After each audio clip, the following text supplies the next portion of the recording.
సంప్రదాయ పంటలకు భిన్నంగా రైతులు ఆయిల్ పామ్ సాగువైపు మొగ్గు చూపాలని రాజన్న సిరిసిల్ల జిల్లా కలెక్టర్ గరిమా అగ్రవాల్ పిలుపునిచ్చారు. ఇల్లంతకుంట మండలంలోని వంతడుపులలో నిర్వహించిన మెగా ప్లాంటేషన్ కార్యక్రమాన్ని ఆమె ప్రారంభించారు.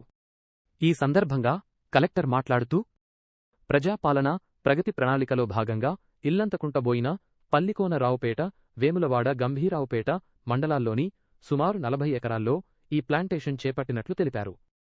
ఆయిల్ పామ్ సాగుతో అధిక దిగుబడి వస్తుందనని డ్రిప్ ఇరిగేషన్ వంటి రాయితీలు ఉన్నాయని పేర్కొన్నారు.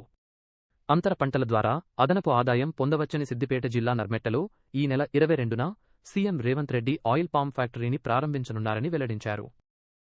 ఒక మెగా ప్లాంటేషన్ డ్రైవ్ లో దాదాపు 40 ఏకర్ భూమిలో ఆయిల్ పామ్ వేస్తున్నాము. దీనిలో ఇవాళ ప్రత్యేకంగా లాంచ్ ప్రోగ్రామ్ లో ఇక్కడ ఎలంతకుంట మండలంలో వంతదుపుల గ్రామంలో రావడం జరిగింది. ఇక్కడ ఉన్న ప్రోగ్రెసివ్ రైతులు ఒక వెల్కమ్ స్టెప్ తీసుకొని ఒక 6 ఏకర్ భూమిలో ఆయిల్ పామ్ వేస్తున్నారు. వాళ్ళకు చూసి ఇంకా ఎక్కువ శాతం రైతులు ముందుకి వస్తారు.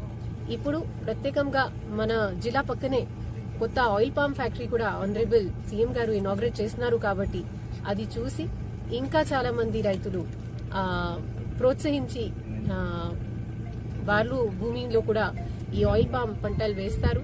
దీంతో పాటు ఇంటర్ క్రాపింగ్, మనకి ప్లాంటేషన్, డ్రిప్ సబ్సిడీ కూడా చాలా ఉన్నాయి. అది అన్ని గవర్నమెంట్ బెనిఫిట్స్ కి తీసుకుని వాళ్ళు ఒక ప్రోగ్రెసివ్ ఫార్మర్ లాగా ముందుకు వేస్తారు అని ఆశిస్తున్నాం, కోరుతున్నాం. Thank you.